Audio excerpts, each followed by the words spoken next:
The best rooms have something to say about people who live in them. I believe that a beautiful home is foundation to creating a beautiful life.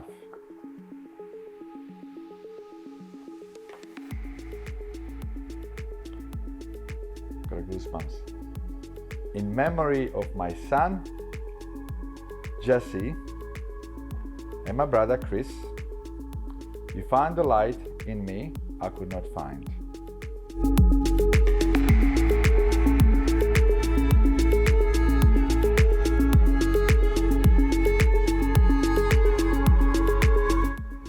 Lisa, welcome. Thank you, Emil. And I have, literally got goosebumps. So have I. I get them every time. I have a beautiful book in my hand. It's called Beautiful Life, a guide to creating your beautiful home.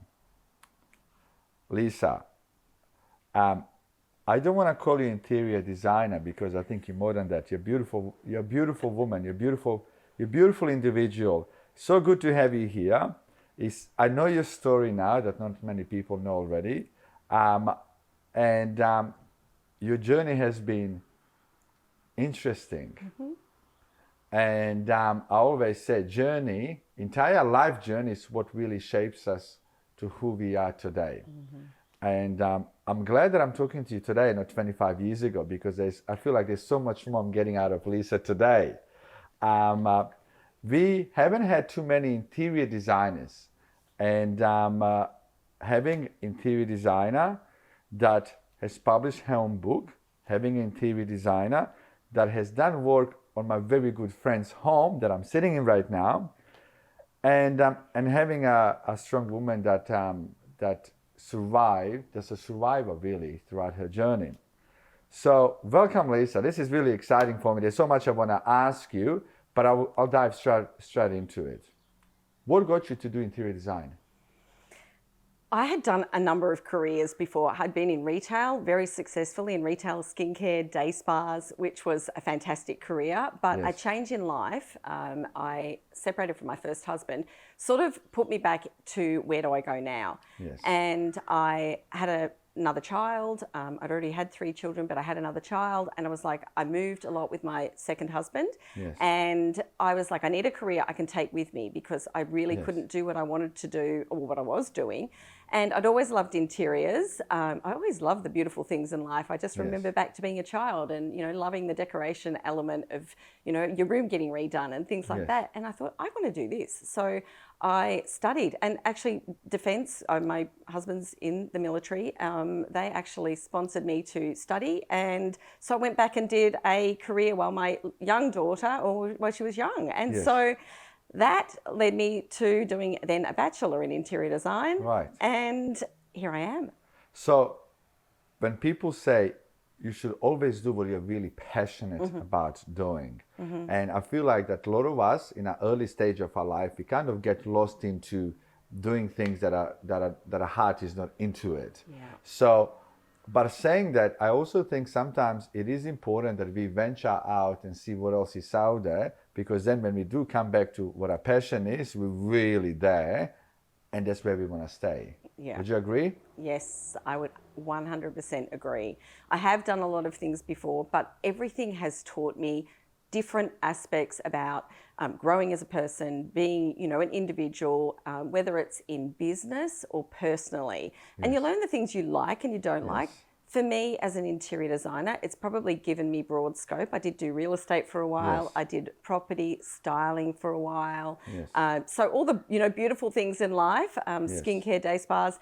So all those sort of elements really add to being able to help other individuals. Yes. So for me, yes, background is really, really important, and being Yes. able to sort of deliver what you do and do Yes. it well.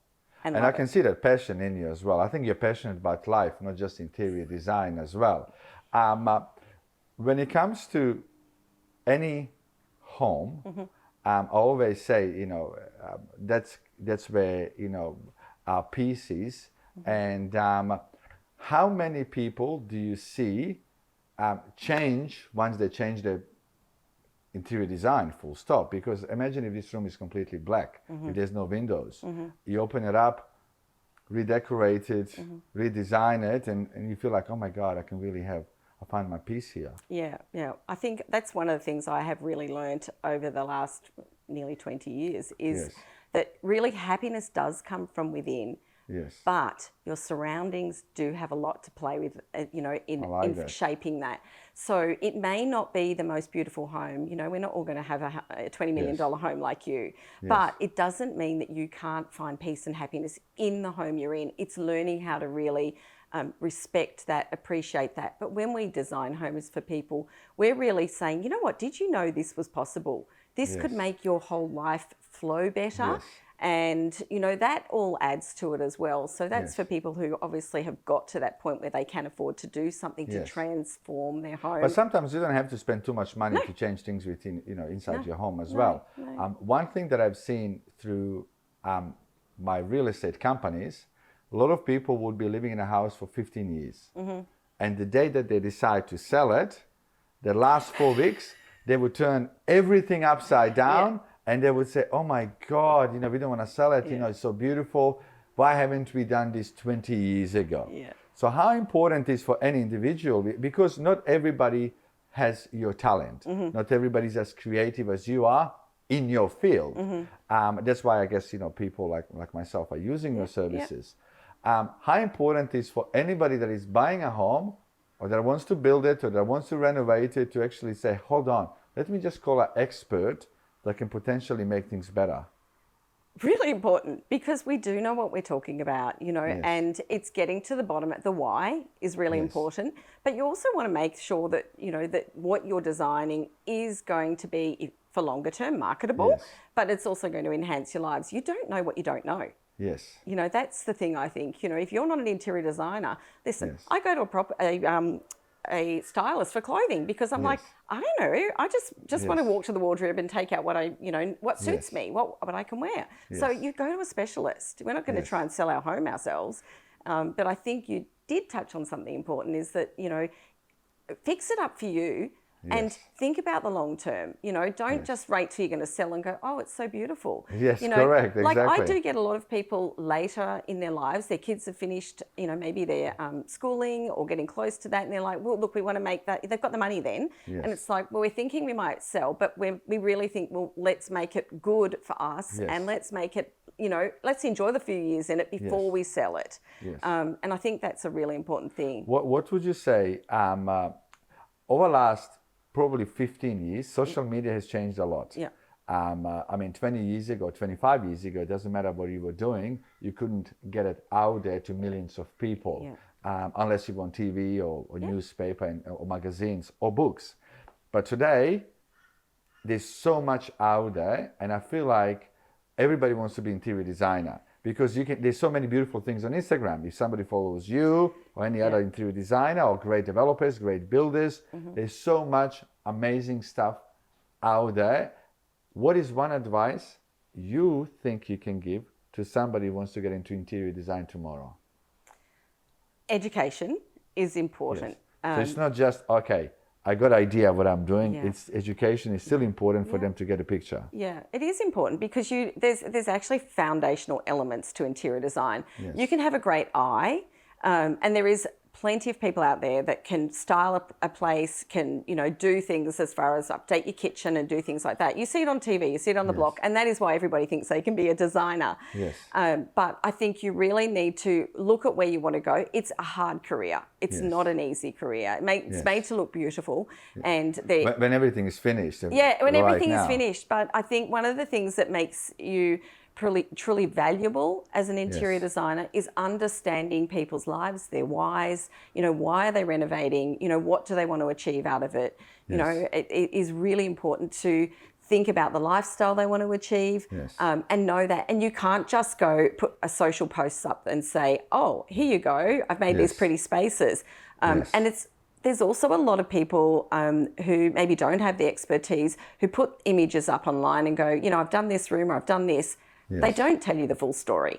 Yes, you know, you yes. don't know who helped them, you know, and so people see that online and go, oh, wow, I Yes. might hire them. But you really want to, if you're looking to hire an interior designer or you're wanting to get into that, just make sure you've got that Yes. degree or that, you know, some sort of formal education, even a Yes. shorter course if you can't, and go and work somewhere and learn.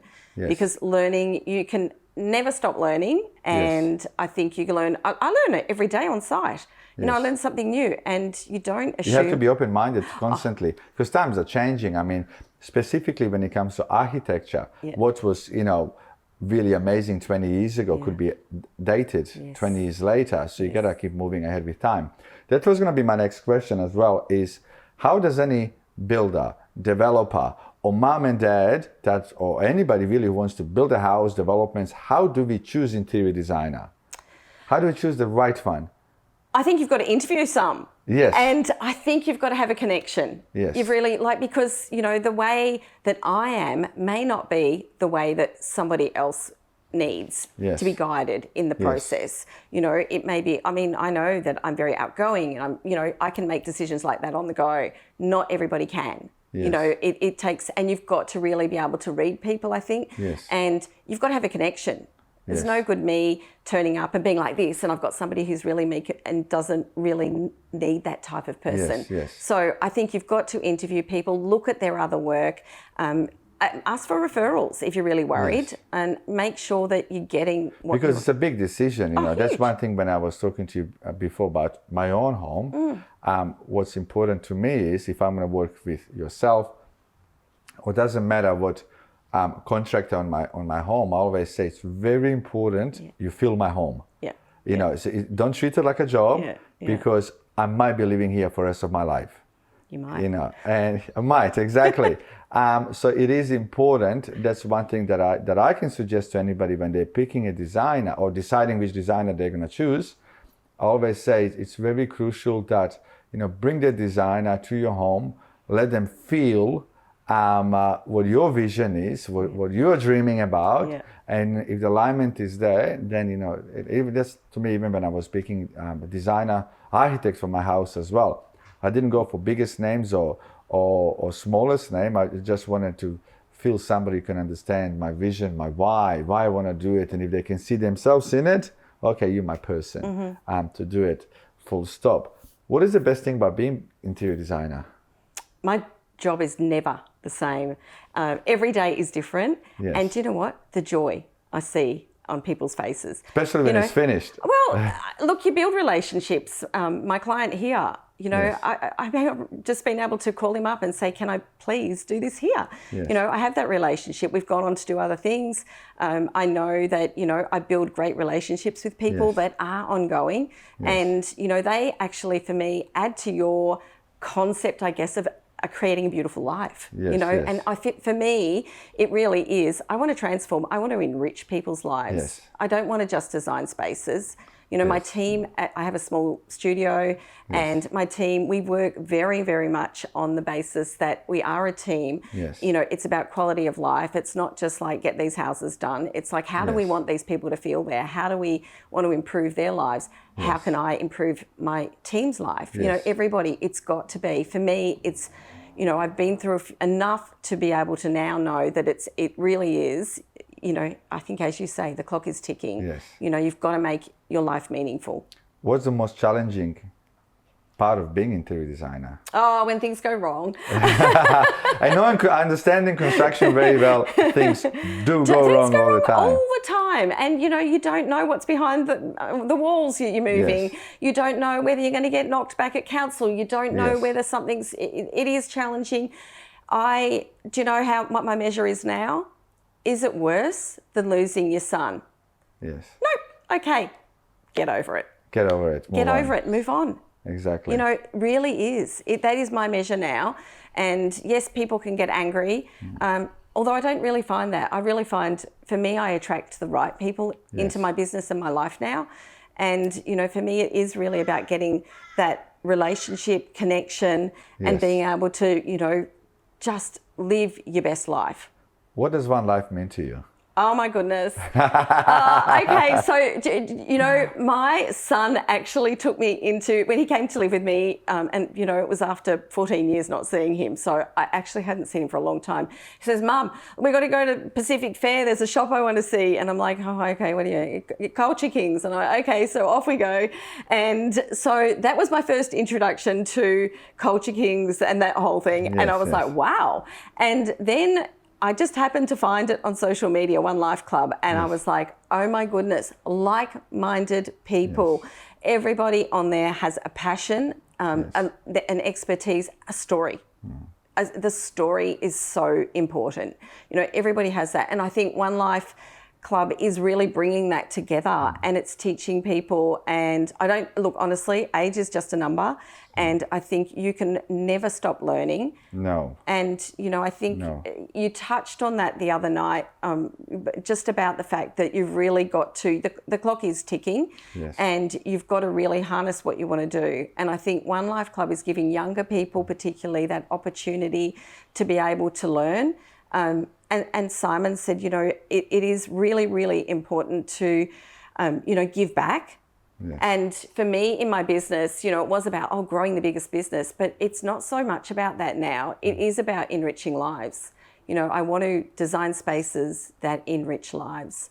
And, you know, I really want to make interior design accessible to everyone. So how do I do that without, you know, having the background in growing a business to that sort of level? Is you've got to find somewhere that you can get like-minded individuals. I always say that when a lot of people ask me, Emil, how do I get successful? And my answer is, you know, just find how you can be happy first. Yes. What people don't realize that if you are not happy within individual, money, everything else is irrelevant. Money is definitely, you know, important in life. You need to eat, you know, we need to put shoes on, and but you know, if you can just chase happiness, and happiness goes within. Could be a partner, your family, it could be, you know, the job or business that you are in. But if you can find that happiness, money will come eventually, you know, because it might take a while to do so as well. But if you're just chasing money, you might not be chasing what's important. And people keep asking me, what are you chasing? I said, I am just a big sucker for chasing happiness every single day. How can I be happier today? Because today is a day that I never lived before. When this day is gone, I'm, you know, closer to the other end of my life. So I got to really use my day and chase my happiness constantly. It's just so crucial to me. What's next for Lisa? I want to grow my business more. I really want to make interior design accessible to everyone. It is really, and that is, I guess, losing my son, you know, I was on that search for happiness. Yes. And I really honestly love life now, and I'm happy. So I'm like, how can I share that? How can I share that? What can I do in my business to reach as many people as possible? So it is about scaling my business now to touch more lives. Yes. Yeah. Well, look, you know, I always say that as well, that us as humans, we can have a massive impact by doing very little to somebody to change their life. Could be just saying something that can change their life, could be doing something a little for them, could be making them laugh, or whatever it is, that is so impactful as well. I mean, but the business that you are in, I call it a happy business as well, because it's like just being in this room, you know, full of nice color. It's just feels like a home. It makes a big difference, and I can see why your client loves working with you. When it comes to interior design, if you had to design a home for you today, what kind of home would that be? Would it be a modern home? Would it be a Hampton style home? Would it be the traditional coastal home? What is your home? What is my home? If you had to design home for Lisa that today. might be the hardest thing to do. It would be. I'm developing a lot of homes, and developing my own home is the hardest thing to do. It is. I feel like I don't know anything, because every decision is so crucial. Developing the homes for market, understanding what end user wants is really easy for me. But now doing it in my own home, I was like, oh my God, I really don't know anything. I'm so lost. It's like getting on the stage when I'm speaking, just before I get on the stage, I forget everything. I was like, okay, good luck now. If I had to design my home, it's probably going to be, I don't know, a mix of classic and contemporary, because I like homes. I'm a Cancerian. You know, home, you know, is everything, and I like it to feel comfortable. I like it to look beautiful. And so for me, they're really important things, but I don't really get so much caught up in, oh, it's going to be Hampton style or it's going to be this style. I would really design it, you know, with an aesthetic that's, you know, sensitive to wherever we're living at the time. But, you know, for me, the most important thing would be making the spaces feel comfortable, putting the things in there that I love.